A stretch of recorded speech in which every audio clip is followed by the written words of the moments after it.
시청자 여러분 안녕하십니까. 전옥현의 안보정론을 시작하겠습니다. 시청자 여러분들께서 방송을 시청하시기에 앞서서 빨간색 구독 버튼이 켜져 있는 분들은 아직 제 방송 정식으로 구독을 안 하시고 계신 겁니다. 제 방송은 일체의 후원금을 받지 않습니다. 마음 편안하게 생각하시고요. 구독을 꼭 눌러주시고 봐주시면 저에게 큰 힘이 되겠습니다. 제가 하루빨리 100만 우리 구독자분들을 모시고 정부의 실정을 제대로 짚어낼 수 있는, 그럼으로써 대한민국과 대한민국 국민을 위해서 기여하는 방송이 될 수 있도록 많은 성원을 당부드립니다. 지금 이 시간에도 이 추미애 관련 뉴스가 산더미처럼 지금 쏟아져 나오고 있습니다. 그래서 중요한 뉴스 서너 가지를 모아서 말씀을 드리겠는데요. 핵심은 추미애 의원 측에서 아들 이 병가를 냈잖아요. 그래서 이 의료 이 진단서를 공개했는데, 오늘 공개된 진단서는 사실상 지금 현재 추미애 그 똘똘한 장관이 잘못 번지수를 짚었다. 왜냐면요, 아팠냐, 진짜로 아팠냐, 저희 병가를 낼 정도로 안 아팠냐, 이것도 물론 의혹이지만요. 그거보다 더 중요한 의혹은 보좌관이 됐든 누가 됐든 간에 이 아들 비정상적인 휴가를 받아내기 위해서 외압을 행사했느냐 안 했느냐, 전화를 몇 번 했느냐 안 했느냐, 이것이 핵심이에요. 그리고 그 다음에 휴가를 한 번, 두 번, 세 번까지 받았잖아요. 한 번은 10일, 한 번은 10일간, 한 번은 9일간, 그 다음에 또 3박 4일간, 이렇게 연거푸 28일간의 휴가를 받으면서, 이 23일간의 휴가를 받으면서 과연 그게 정상적인 절차를 다 밟아서 휴가를 받았느냐, 아니면 비정상적인 절차냐. 여러분들 카투샤가 아니라고 하더라도 통상적인 군대 휴가를 어떻게 세 번씩이나 부대에 한 번 들어가지 않고 받아낼 수 있냐고요. 이거는 뭔가 의심이 갈 수밖에 없지 않습니까? 이런 거에 관해서는 일체 변호인 측에서 입장을 밝히고 있지 않아요. 그리고 여러분들 잘 아시다시피 추미애가 누굽니까? 부동산 문제가 거론되니까 국토부 장관이 된 것처럼 부동산 문제에 관해서 금융과 부동산은 분리되어야 된다. 금부 분리 이론을 들고 나왔어요. 한두 번이 아니에요. 반복적으로. 그리고 코로나 사태에 관해서 대통령이 한마디 하니까 바로 또 이제는 질병본부 본부장 이상의 의견을 가지고 또 개입했어요. 이 모두가 SNS 활동을 통해서 나온 겁니다. 그런데 요즘 이제 본격화되니까 말이죠. 추미애 장관의 아들, 이런 그 휴가 비리 의혹과 관련된 실체적 증언들이 지금 나오고 있잖아요. 신원식 의원실에서 해당 장교들 녹음한 거, 녹취록까지 다 공개했잖아요. 그러니까 제가 보기에는 이제는 빼도 박도 못하게 딜레마에 빠져 있지 않느냐. 더 거짓말을 할 경우에는 조국하고 똑같은 코스를 가게 될 가능성이 크다. 누구라도 지금 우리 국민 여러분들 그렇게 생각하시는 거 아니겠어요? 이러다 보니까 이제 추미애가 SNS를 통해서 본인이 직접 메시지를 주면서 국민들한테 내가 아무 죄가 없다, 이렇게 얘기하기가 좀 부끄럽다는 것을 혹시라도 조금 느끼는 사람이 느끼려고 있는 것이 아닌가. 거기야 뭐 그럴 사람은 아니죠. 지금까지 보면 이 사람은 지극히 이제 법률적 측면에서 많이 보는 것 같아요. 왜냐하면 조국이 장관 내려와갖고 검찰에 불려다니고 법원에 불려다니는 거 다 봤잖아요. 그리고 장관할 때, 장관하기 직전에 내정된 단계에서 언론에 관해서 본인이 했던 상당수의 이런 의혹들에 대한 해명이 사실과 다르게 하나의 아무 죄가 안 된다고 그랬는데 검찰의 기소장 재판 과정에서 보면 죄가 되는 걸로 밝혀지고 있지 않습니까? 그렇기 때문에 이 지금과 같은 그런 상황에서 본인이 SNS가 됐든 뭐가 됐든 더 기존의 입장, 전화한 적도 없고 뭐 등등 이렇게 얘기할 경우에는 앞으로 검찰과 이 법원의 재판으로까지 지금 진행될 수밖에 없잖아요. 이미 고발이 되어 있어요. 이미. 그렇기 때문에 그런 차후의 법률적 소송에 휘말려 들었을 때 본인이 피해 나갈 구멍이 더 없어지는 것에 대해서 우려하는 것이 아니냐. 그래서 지금 갑자기 SNS 활동도 한 근 일주일째 딱 하나도 안 하고 있다. 이런 것도 평소에 추미애 성격으로 보면 이해가 안 가는 측면이다. 그렇잖아요. 남의 집안 일까지 전부 다 SNS로 터부었는데, 그래서 이제 오늘 나와 있는 오늘 공개한 의료진의 진단서 이런 걸 했는데 지금 이제 반응이 말이죠. 우리 국민들이 누가 이걸 원했느냐, 실질적으로 전화를 했느냐 안 했느냐, 그리고 어떻게 해서 1, 2, 3 세 차례, 세 번에 걸친 휴가를 연거푸 갈 수 있게 됐느냐, 이런 거에 대해서는 왜 변호인 측이, 그리고 추미애 장관 본인이 한마디도 안 하냐. 이건 오히려 지금까지 이제 병가특례, 황제 휴가 등등 탈령, 황제 탈령 여러 용어로 지금 이제 묘사되고 있는데요. 언론에서 이런 이 의혹을 말하자면 덮기 위해서, 적당히 덮기 위해서 물타기 쇼를 하는 것 아니냐, 이런 이야기까지 지금 법조계에서 흘러나오고 있습니다. 예, 그래서 오늘 이 변호인 측에서 공개한 자료가 사실상 별 의미는 없지만 그래도 무슨 자료를 내놨는지는 우리 시청자 여러분들께 한번 아시는 게 좋을 것 같아서 말씀드리면요. 2015년도 4월 7일 날, 그러니까 군대 입대하기 전에 무릎 수술 관련 진료 기록을 내놨습니다. 그때는 왼쪽 무릎을 수술했어요. 그리고 2017년도 4월 5일 날은 무릎 수술이 필요하다. 이 오른쪽 무릎 수술이 추가적으로 또 필요하다. 이 소견서를 삼성병원으로부터 받아가지고 이걸 가지고 이제 국군 양주병원도 가고 두 번에 걸친 병가, 사실상의 특혜 병가 의혹을 받고 있는, 황제 휴가 의혹을 받고 있는, 그런데 써먹었다 이겁니다. 그 다음에 2017년도 6월 21일 병가 연장을 위한 진단서, 이 세 가지인데요. 요거는 마지막 5일에서 14일, 그 다음에 14일에서 23일, 그리고 6월 24일에서 27일까지 이 세 번째 병가 연장을 위한 진단서, 요렇게 냈어요. 이 세 가지 서류를 냈습니다. 그렇지만은 지금 현 법조계에서는 이 진단서야말로 황제 휴가와 직접적인 관계는 없다. 이렇게 지금 밝히고 있습니다. 예. 그래서 지금 이 검찰 수사를 지켜봐야 되는데, 누차 말씀드린 대로 검찰 수사 과연 객관성 있게 진행될 수 있을지 문제가 되고 있다. 자, 그렇다고 한다면 현재 쟁점이 되고 있는 것이 사전에 부대의 승인을 이렇게 휴가가 계속 연장되는 과정에서 승인을 제대로 받았는지, 승인 없이 부대에 복귀하지 않았는지. 왜냐하면 국방장관까지 나와서 이 행정적인 절차가 제대로 이행되지 않아서 오류가 좀 있었다 이렇게까지 했잖아요. 그러면 이것이 단순 오류인지, 아니면 제가 이미 말씀드렸듯이 아예 나중에라도 혹시라도 이 좀 제대로 절차를 밟지 않은 데 대한 근거가 될 수 있기 때문에 아예 휴가 기록 자체를 인사과 이 가투사 쪽에서 올리지 않은 것인지, 여기까지도 이 법률적 검토를 해야 되겠다, 이런 말씀을 드리고 싶습니다. 그래서 오늘 낸 거, 그리고 지난번에 1차 변호인 측에서 대응한 것이 지금 계속 쌓이고 증폭되고 있는 의혹을 해결하는 데는 사실상 한참 모자란다. 이런 말씀을 드리고 싶습니다. 더군다나 지금 이제 의혹 또 하나 더 밝혀진 것은 동부지검에서 수사 과정에서 참고인들이 진술한 내용, 즉 보좌관들로부터 연락을 받았다. 이 내용은 또 이 검찰 조사에서는 빠져가지고 이러한 새로운 의혹이 또 나오고 있어요. 그러면 이런 거에 관해서도 변호인 측에서 해명을 해야 될 것 아니겠습니까? 그러나 진정으로 우리 국민들이 바라는 의혹사항에 관해서는 일체 아무런 변호인 측, 그리고 이 추미애 장관 측에서 나오고 있지 않다. 자, 그래서 이 동부지검에서 이제 수사에 상당히 고삐를 재고, 그리고 이번에 인사하기 전까지 수사를 맡았던 이 박석용 중앙지검 부부장 검사, 이번에 승진해서 중앙지검으로 옮겨갔어요.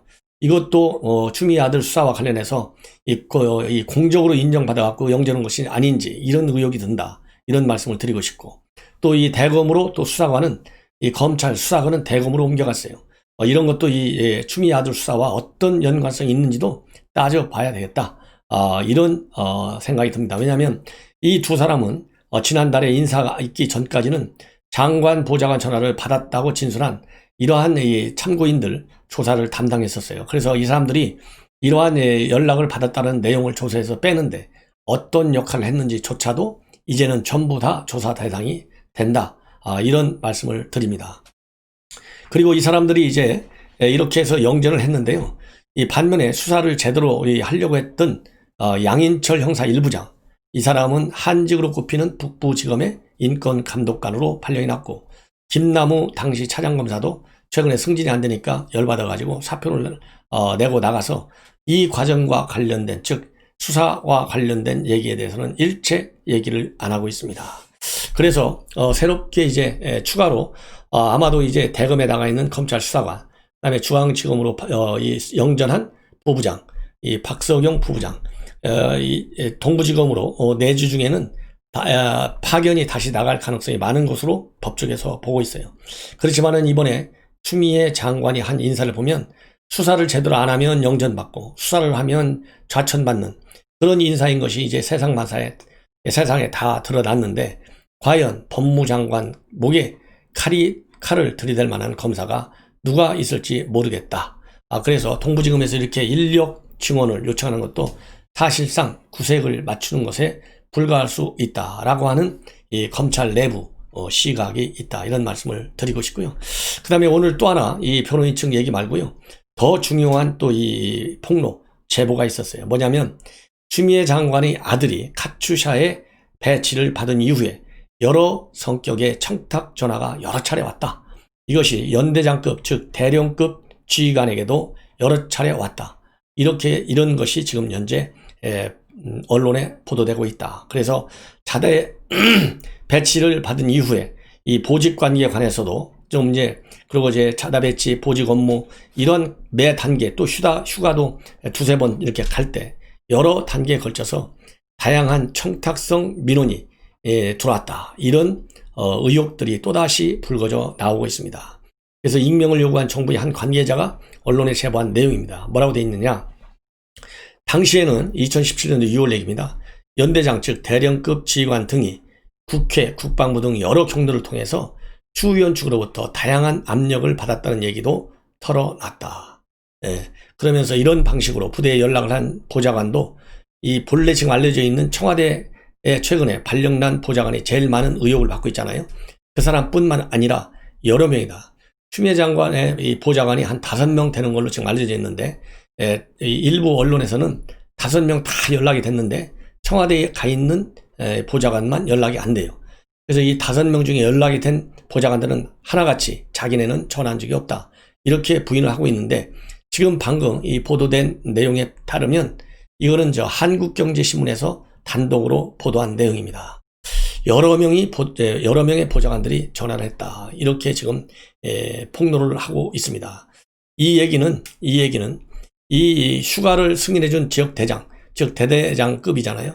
이 사람이 일부 언론에 뭐라고 했냐면 전화는 온 걸로 들었는데 청탁성 전화는 아니다, 이렇게 얘기한 거하고는 정면으로 배치되는 얘기다.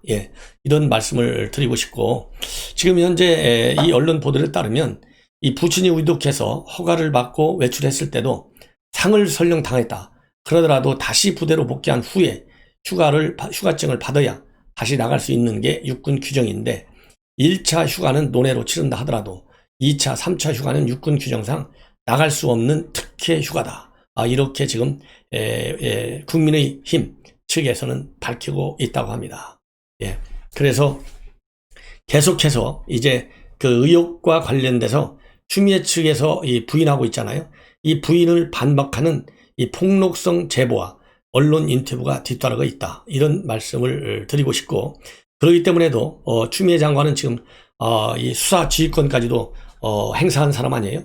그 정도가 되면 본인도 국회에서 이 검찰 수사를 하면 금방 나올 수 있다, 이렇게 얘기했기 때문에 하나도 죄진 것이 없다면 국민의힘 측에서 요구하는 특임 검사를 받아들이지 않을 이유가 하나도 없잖아요.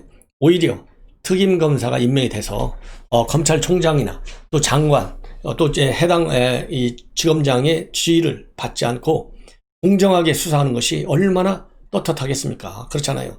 그렇기 때문에 이제 본인이 직접 수사 지휘권 발동하는 것보다 이거는 훨씬 더 쉬워요. 그래서 딱 한마디만 하면 돼요. SNS가 됐든 언론에 됐든 아니면 검찰총장한테 됐든 누구한테 됐든 간에 국민의힘 측에서 요구하는 특임 검사를 받아줘라. 그래서 내 의혹이 하나도 더 이상 이렇게 의심받지 않도록 깔끔하게 털어달라, 이 얘기 한마디만 하면 될 걸 왜 안 하는지 이해가 안 간다, 이런 말씀을 드리고 싶습니다. 그래서 지금 오늘 이 한국경제신문에서 보도한 내용을 따르면 보좌관 여러 명이 수차례 걸쳐서 보직, 그 다음에 이 자대 배치 관계, 이런 청탁성 민원을 했다, 이것이 이제 언론을 통해서 다시 한번 드러났다, 이런 말씀을 드리고 싶고요. 참고적으로 이 휴가 문제가 한참 제기된 이후에 한 두어 달 후에, 그러니까 2017년도 9월로 지금 알려지고 있는데요. 추미애가 당시에 대표로 있을 때인데 고향에 있는 육군 제9보병사단 전차 대대를 방문해 가지고 장병들하고 식사도 하고 또 본인이 이 달걀 후라이도 좀 해주고 그러면서 배식까지 해주면서 이 아줌마 추미애 그 다음에 이 대표 추미애 이렇게 복장까지 한 그런 또 얘기가 지금 언론에 보도되고 있어요. 자, 그러면서 그 아들 휴가 문제로 한참 시달렸을 텐데 불과 석 달 후에는 전혀 다른 사람 입장에서 정말로 이 군에 내서 근무하고 있는 사병들을 격려하는 그런 모양을 펼쳐졌는데요. 글쎄요, 그것까지는 뭐 제가 의심을 하지 않겠습니다. 실질적으로 현장에서 고생하는 그 이 아들 같은 사람들인데 그때만이라도 진정 어린 엄마로서 그럼으로써 대한민국 또 여당의 당 대표로서 진정으로 우리 장병들을 아끼는 마음에서 부대 방문을 하고 위로를 해줬으리라 이렇게 믿습니다. 예. 그것이 또 이제 언론에 많이 보도되고 있는데요. 그것까지 제가 달리 의혹을 제기하지는 않겠습니다. 자, 그리고 이제 마지막으로 하나만 더 얘기를 한다면요. 추미애 장관이 본인의 불륜설, 그 다음에 아들의 미복귀 의혹과 관련해서 여러 내용을 퍼뜨린 네티즌 무려 19명을 이 고발해서 경찰이 수사에 나섰습니다. 그 중에 이제 9명 정도는요, 신원 비상이기 때문에 사건이 종결됐고, 10건만 지금 수사에 경찰이 들어갔는데, 이 10건 수사는 주거지 관할 경찰서에서 한다고 합니다.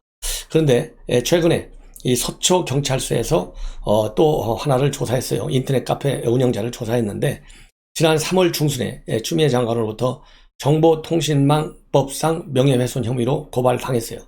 그래서 지난 9월 1일 날 피의자 신문으로 조사를 했는데요. 이 인터넷 카페 운영자는 올해 초 자신이 운영하는 인터넷 카페에 추 장관 아들의 휴가 미복귀 의혹과 그리고 추 장관 본인의 불륜설과 관련한 글 2건을 게재해서 고발이 됐다고 합니다. 그래서 추 장관 측에서는 이 사람이 허위 사실을 반복적으로 유포해서 법무장관의 사회적 위신을 심각하게 훼손했다. 이렇게 고발장에 적시를 하고 있는데 이 경찰에서 이 고발된 이 온라인 카페 운영자는 뭐라고 하고 있느냐? 온라인에서 추 장관에 대해 제기되는 의혹을 카페에 옮겨 적으며 이에 대한 답변을 촉구했을 뿐이다.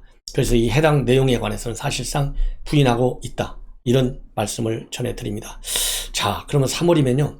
1월 달에 인사를 했고 또 검찰 개혁으로 윤석열 총장을 엄청 밀어붙이는 시기인데 이때 과연 어느 정도 정신이 있어야 이렇게까지 본인 명예훼손 혐의로 이렇게 인터넷 카페 운영자 등 네티즌 19명이나 고발했는지 이것 또한 이해가 가지 않는다. 이런 말씀을 드립니다. 시청자 여러분, 이것으로 제 방송을 마치겠습니다. 시청자 여러분들의 많은 성원 당부드립니다.